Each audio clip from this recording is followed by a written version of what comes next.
Ethan stopped in the middle of the forest trail. He heard something strange. Something that shouldn't have been sounding in this quiet Alabama forest. Weak whimpering. The 6-year-old boy slowly got off his bicycle.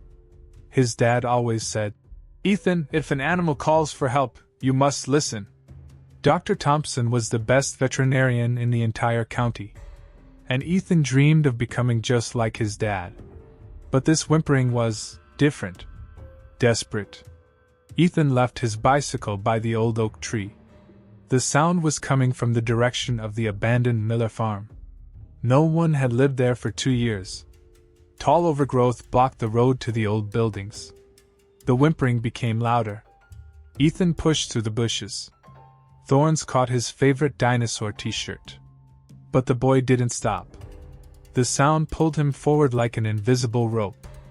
50 steps later, he saw the old barn. Red paint was peeling off the wooden walls. The door hung on one hinge. And from there came not just one whimper. Dozens. Ethan's heart pounded like a little drum. He knew this sound. Dad had shown him videos about puppy mills. About places where animals were kept in horrible conditions. About how people could be cruel to helpless creatures. "This can't be true," Ethan whispered. He approached the barn on tiptoes. Tried not to breathe loudly. Through a crack in the boards he peeked inside. And saw hell. 12 little puppies were huddled in old boxes. Without water. Without food. Some could barely move. One small golden puppy lay motionless in the corner. His little chest barely rose and fell. "Oh no!" escaped from Ethan. The puppies heard his voice. Those who still had strength began to bark pitifully. As if begging for help. As if they knew this boy could save them. Ethan opened the creaky barn doors. The smell was terrible. The puppies hadn't seen a human for days. Maybe weeks. Someone had just left them here to die. The smallest puppy, a brown Labrador, crawled toward Ethan. His eyes were big and sad. He could barely stand on his paws. But he tried to reach the boy's hands. "I'll help you," said Ethan, feeling tears rolling down his cheeks. "I will definitely help." He picked up the little Labrador. The puppy was light as a feather. Too light. His ribs showed through the thin skin. Ethan took a water bottle from his pocket. He always brought one on walks. Carefully gave the puppy a few drops. The little one eagerly licked water from the boy's fingers. Other puppies reached toward Ethan. They smelled water. The smell of hope. But Ethan understood the terrible truth. He had only one small bottle of water. And there were 12 puppies. And some of them might not survive until evening. He had to act quickly. He had to save them all. Right now. Ethan took out his phone. Dad's number was first in his contacts. But when he pressed call, the screen showed no signal. The old farm was in a lowland. Cell service barely worked here. "Okay," Ethan said to himself. "I'll go get help." He put the puppy back in the box. Petted his little head. "I'll be back," he promised. "I'll bring Dad and all his doctor friends. Just wait, okay?" The puppies looked at him with big eyes. As if they understood every word. Ethan ran to his bicycle. Never in his life had he pedaled so fast. Branches hit his face. His heart pounded from stress and fear. But he wasn't just riding home. He was riding to save lives. 12 little lives that depended only on him. 15 minutes later, Ethan flew into his yard. Dad was standing by the garage, washing his hands after work at the clinic. "Dad!" shouted Ethan, getting off his bicycle while still moving. "Dad, there are puppies there! They're dying! At the old Miller farm!" Dr. Thompson raised an eyebrow. Ethan often told him about animals he met. But this time something was different. There was real panic in his son's voice. "Slower, son," said Dad. "What did you see there?" 12 puppies! In the old barn. They have no food or water. One can barely breathe. Words poured from Ethan like peas from a bag. Dr. Thompson looked at his son more carefully. Ethan never lied about animals. If he said there was a problem, then there really was a problem. "Show me the way," said Dad, taking the car keys. And at that moment Ethan realized the rescue operation had begun.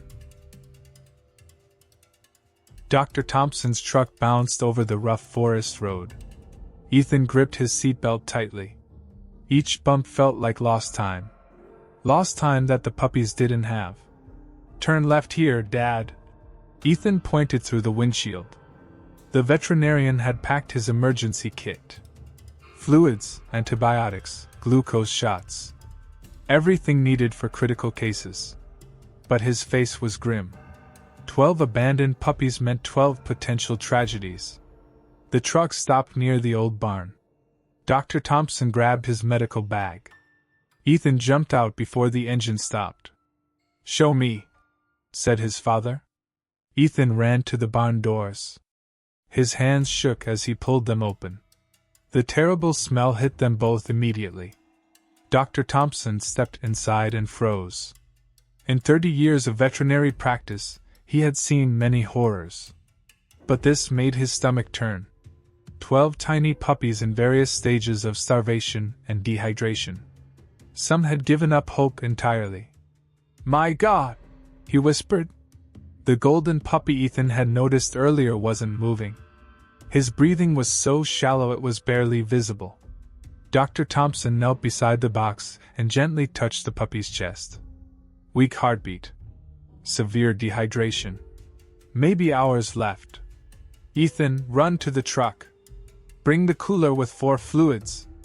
Ethan sprinted faster than ever before. His small hands struggled with the heavy cooler. But adrenaline gave him strength he didn't know he had. Dr. Thompson was already examining other puppies. 3 more were in critical condition. The rest were weak but stable. 4 now. "Dad, are they going to die?" Ethan's voice cracked. "Not if we work fast," his father replied, inserting a tiny 4 needle into the golden puppy's leg. The glucose solution began dripping into the puppy's bloodstream. Within minutes, his breathing improved slightly. His eyelids fluttered. Hope. But there were 11 more puppies. And only 2 pairs of hands. Dr. Thompson worked on the second critical case. A small beagle mix with infected eyes.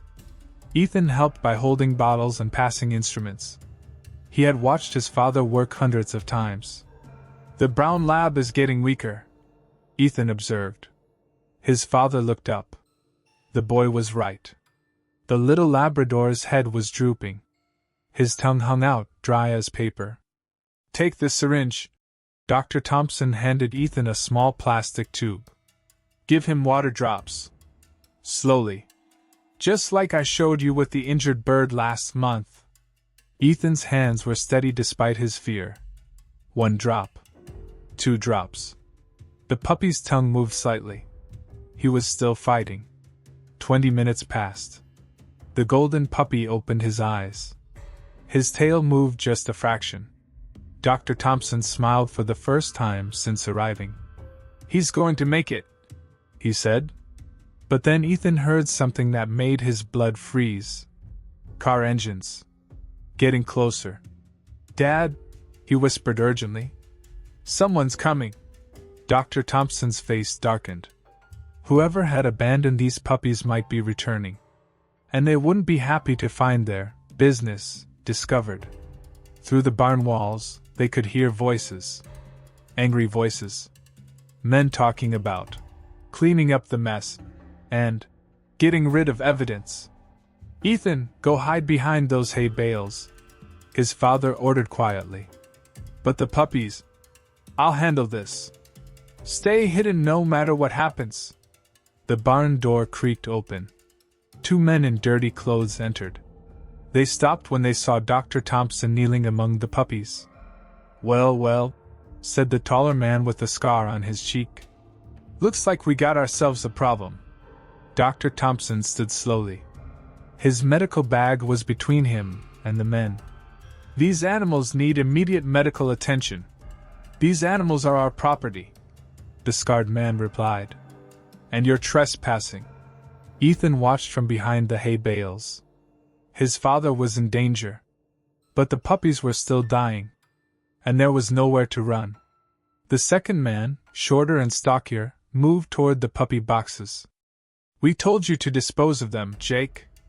Now look what happened." "I was gonna do it today," Jake replied. "But now we got witnesses." Dr. Thompson kept his voice calm and professional. "Gentlemen, I'm legally required to report animal cruelty. These puppies need—" "What these puppies need," Jake interrupted, "is to disappear. Along with anyone who's seen them." Ethan's heart hammered against his ribs. He looked at the golden puppy, now breathing steadily with the foredrip. At the little Labrador who had just started responding to treatment. At all 12 innocent lives hanging in the balance. His father was outnumbered. The men were getting aggressive. And the nearest help was miles away. But Ethan remembered something his father always said. "Sometimes being brave isn't about being big or strong. Sometimes it's about being smart." The boy reached into his pocket. His phone still showed no signal inside the barn. But there was something else. Something that might save them all. His father's emergency radio. The one Dr. Thompson used to communicate with the Animal Rescue Service. Ethan had grabbed it from the truck without thinking. Quietly, he turned it on. Set it to the emergency frequency his father had taught him. And pressed the transmit button. "Mayday, Mayday," he whispered into the device. "Dr. Thompson needs help at Miller Farm. Bad men. Dying puppies. Please come now." Then he heard his father's voice, still trying to negotiate. "Look, I'll treat the animals and we can discuss ownership later. But right now," Jake said, pulling something metal from his jacket, "you're gonna forget you ever saw this place." Ethan saw the flash of metal. His father saw it too. Dr. Thompson raised his hands slowly. "Easy," he said. "Let's talk about this." But the stocky man was already moving toward the puppy boxes. His boots stopped inches from the golden puppy's foreline. "No more talking," he said. "Time to clean house." And that's when Ethan realized that talking wouldn't save the puppies. Only action would. The boy looked around desperately. Hay bales. Old farming tools. A rusty bucket. Nothing that could help against 2 grown men. But then he saw it. In the corner of the barn. An old air horn that farmers used to scare away birds from crops. If he could create enough noise, enough confusion. Maybe his radio message got through. Maybe help was coming. But the puppies couldn't wait for maybe. Ethan gripped the air horn tightly. His father was still talking, trying to buy time. The men were getting impatient. The golden puppy's eyes were fully open now. Looking right at Ethan. As if saying, "Save us." 12 little lives. 1 little boy. 2 dangerous men. And 1 chance to get this right. Ethan took a deep breath. Counted to 3. And everything exploded into chaos. The air horn blast shattered the silence like thunder. Huanuk! The sound was deafening in the enclosed barn. Both men jumped and spun around. Dr. Thompson dove toward his medical bag. The puppies yelped in surprise. "What the hell?" Jake shouted, his weapons swinging wildly. "Huanuk! Huanuk!" Ethan kept pressing the horn, moving between the hay bales. The men couldn't see where the noise was coming from. Confusion was his only weapon. "Find that kid!" the stocky man yelled over the blaring sound. But then they heard something else. Something beautiful. Sirens. Real sirens getting closer. Jake's face went pale. "Tommy, we gotta go." "Now!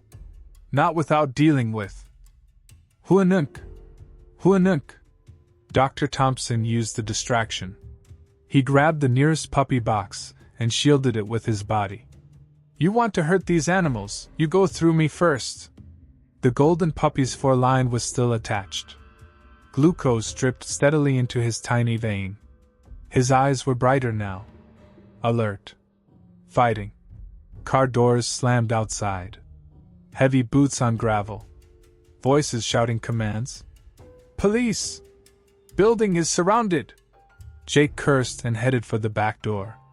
Tommy hesitated, looking at the puppy boxes. His boot was still raised over the golden puppy. Don't even think about it, Dr. Thompson warned.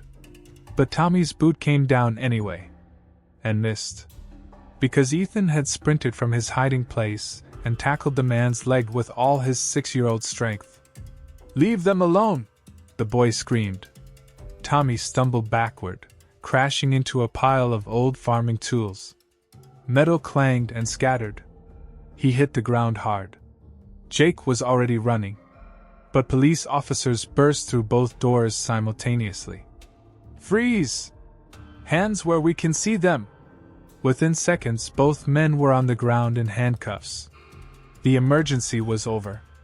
But the real emergency was just beginning. Officer Martinez, a tall woman with kind eyes, surveyed the barn. Dear God, she whispered. How many animals? 12 puppies, Dr. Thompson answered, back to work immediately. 4 in critical condition. We need to get them to my clinic now. Ethan was already at the golden puppy's side. The little guy was trying to lift his head. His tail made the tiniest wag. You're safe now, Ethan whispered. I told you I'd come back. More help arrived. Animal Control Officer Davis brought carriers and blankets. Volunteer Sarah from the rescue service had warm milk formula. Everyone worked together like a well-trained team. But the brown Labrador wasn't responding. His breathing had become shallow again during the chaos. His little body was shutting down despite the treatment. Dad, Ethan called urgently. Something's wrong with the lab. Dr. Thompson checked the puppy's pulse. Too weak. Too slow. This little one had been without food and water the longest. His system was failing. We're losing him, the veterinarian said quietly. Ethan felt his world stop. After everything they'd been through. After the rescue. After defeating the bad men. They might still lose one. No, Ethan said firmly. We're not losing anyone. He picked up the dying puppy gently. Held him against his chest. The little body was cold. So cold. Listen to me, Ethan whispered to the puppy. I know you're tired. I know it hurts. But you have to fight. Your brothers and sisters need you to fight. The puppy's breathing slowed even more. Dr. Thompson prepared a stimulant injection. Ethan, sometimes we do everything we can, but... No, Ethan repeated. He's not giving up. Are you, little guy? The boy started talking to the puppy. Not baby talk. Real conversation.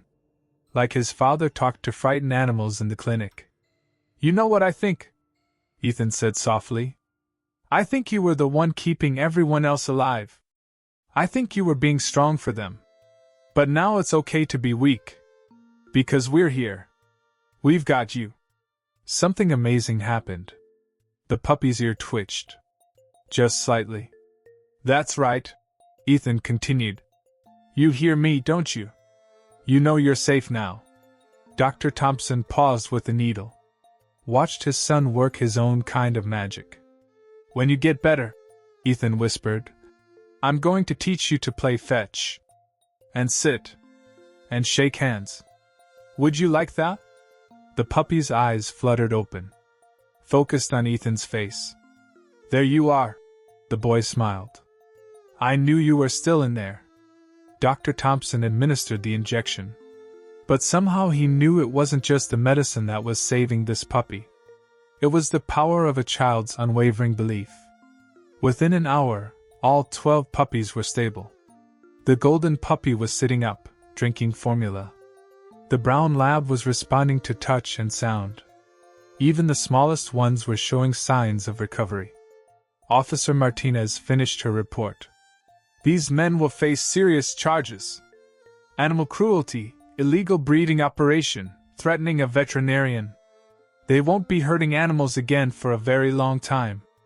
Jake and Tommy were loaded into separate police cars. As Jake passed the barn, he glared at Ethan. "This ain't over, kid," he snarled. Ethan looked him straight in the eye. "Yes, it is." Because 6-year-old Ethan Thompson had just learned something important.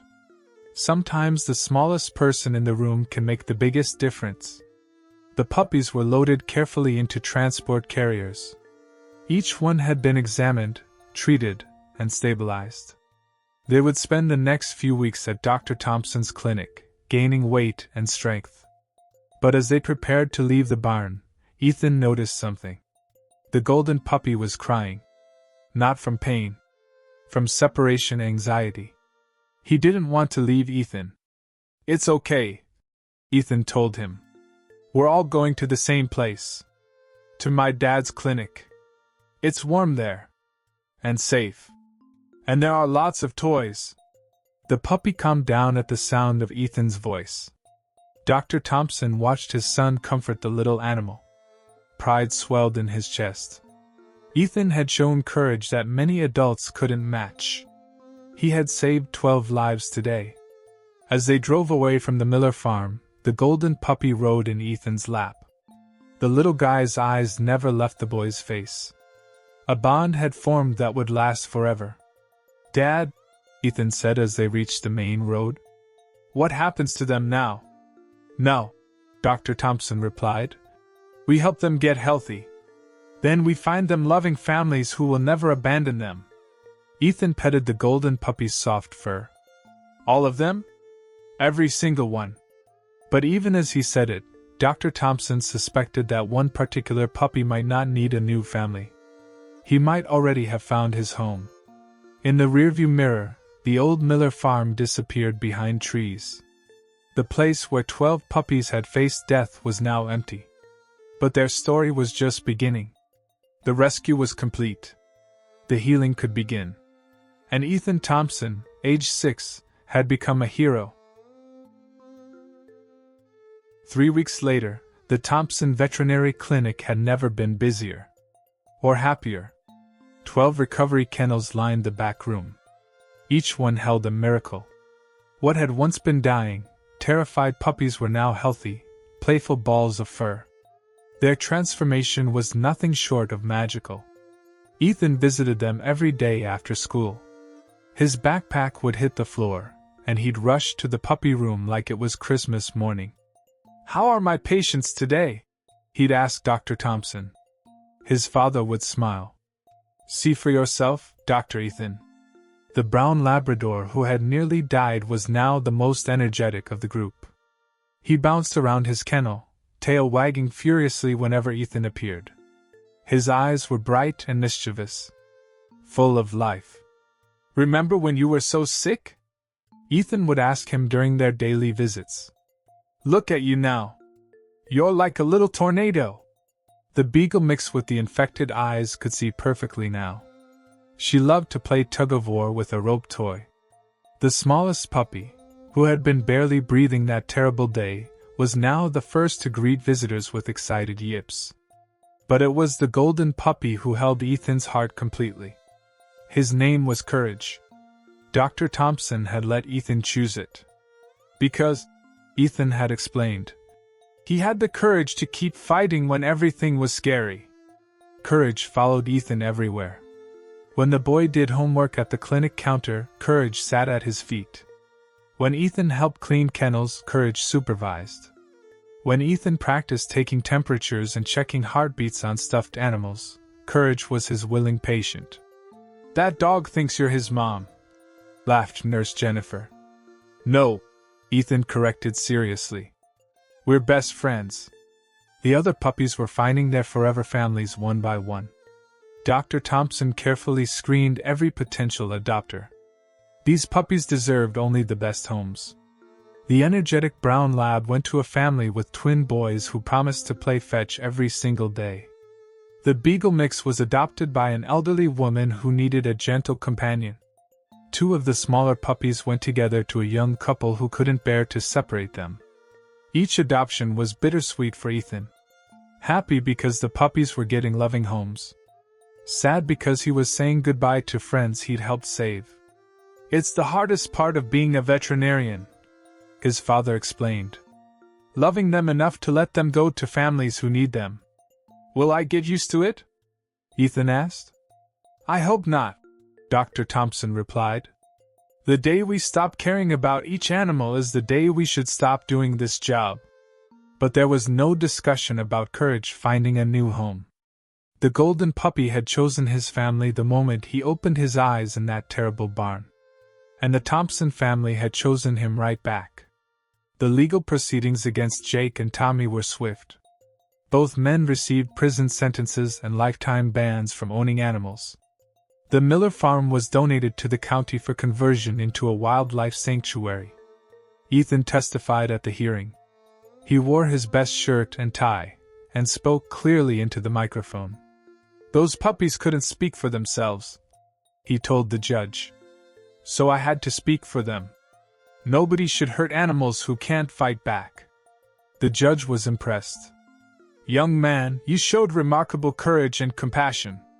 The world needs more people like you." Local news stations picked up the story. 6-year-old hero saves dozen puppies. Ethan's phone interview went viral on social media. But the attention made him uncomfortable. "I didn't do it to be famous," he told the reporter.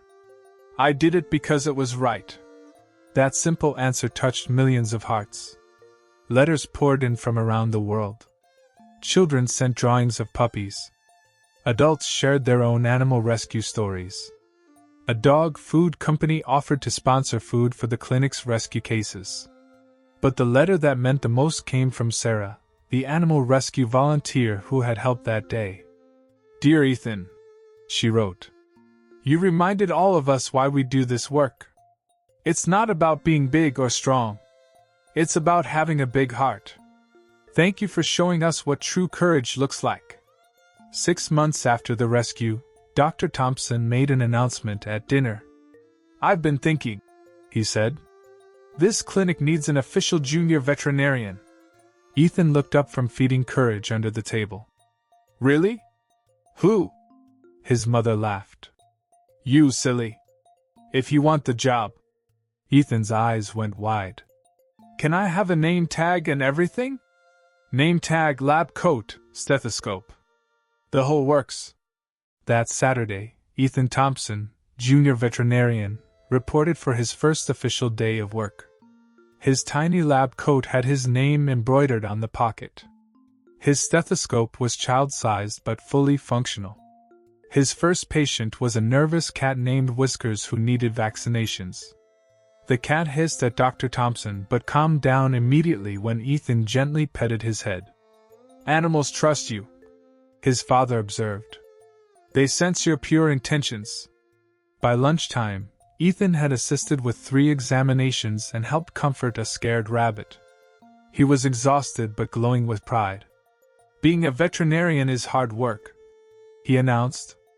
"Yes, it is," his father agreed. "Still want to do it when you grow up?" Ethan looked around the clinic. At the examination tables where sick animals became healthy. At the kennels where frightened creatures learned to trust again. At Courage, sleeping peacefully in his favorite spot by the window. "More than anything," he said. That evening, as Ethan did homework in his room, Courage curled up beside him. The golden puppy was now healthy, happy, and loved. His coat shone with good nutrition. His eyes sparkled with contentment. "Remember that scary day at the barn?" Ethan whispered to his best friend. Courage's tail wagged softly. "I was scared too," Ethan admitted. "But you know what I learned? Being brave doesn't mean you're not scared. It means you do the right thing anyway." Courage licked Ethan's hand, as if he understood every word. Outside, the Alabama evening was peaceful. Fireflies danced in the backyard. Somewhere in the county, 11 other rescued puppies were sleeping safely in loving homes. Their nightmare was over. Their real lives had begun. And in a small bedroom, a 6-year-old boy dreamed of all the animals he would help when he became a real veterinarian. His dreams were filled with wagging tails, grateful purrs, and the joy that comes from making the world a little bit kinder. Courage slept beside him, one paw resting protectively on Ethan's arm. The puppy who had learned to trust again. The boy who had learned the power of compassion. Two best friends who had saved each other. The rescue at Miller Farm had ended months ago. But the bond forged in that terrible barn would last forever. Because sometimes, when a little boy refuses to give up on helpless creatures, miracles happen. And sometimes those miracles change everything.